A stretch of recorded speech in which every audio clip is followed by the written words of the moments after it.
We're going to bring them back to the Stone Ages where they belong.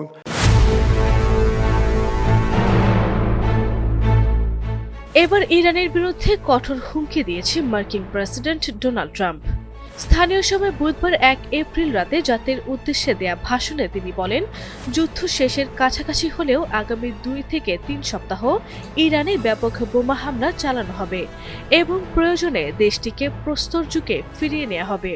We're going to hit them extremely hard over the next 2 to 3 weeks.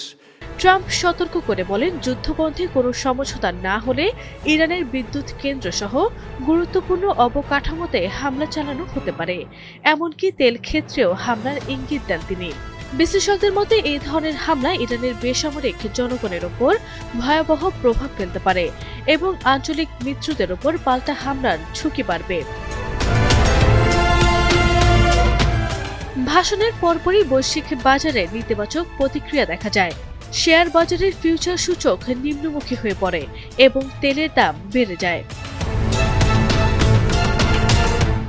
Trump দাবি করেন, যুক্তরাষ্ট্র এরই মধ্যে ইরানের পারমাণবিক স্থাপনাগুলোতে বড় ধরনের ক্ষতি করেছে এবং সেগুলো কঠোর নজরদারিতে রাখা হয়েছে।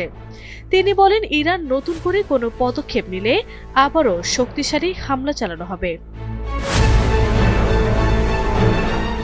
এদিকে কূটনৈতিক সূত্রের বরাত দিয়ে এক্সিওসের প্রতিবেদনে জানানো হয়, যুক্তরাষ্ট্র মধ্যস্থকারীদের মাধ্যমে ইরানকে যুদ্ধবিরতি প্রস্তাব দিয়েছে।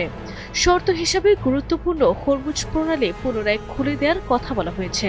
তবে ট্রাম্পের বক্তব্যে ইঙ্গিত পাওয়া গেছে, সমঝোতা না হলে এই প্রণালী বন্ধ রেখেই যুদ্ধ শেষ করার পরিকল্পনাও থাকতে পারে, যা বৈশ্বিক জ্বালানি সংকটকে দীর্ঘায়িত করতে পারে।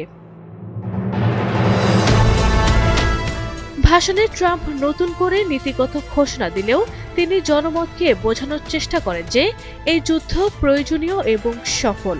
তবে তার বক্তব্যে যুদ্ধের চূড়ান্ত পরিণতি বা যুক্তরাষ্ট্র কিভাবে এই সংঘাত থেকে বের হবে সে বিষয়ে স্পষ্ট ধারণা পাওয়া যায়নি। আরব ইসলাম হিমু, এনটিভি অনলাইন।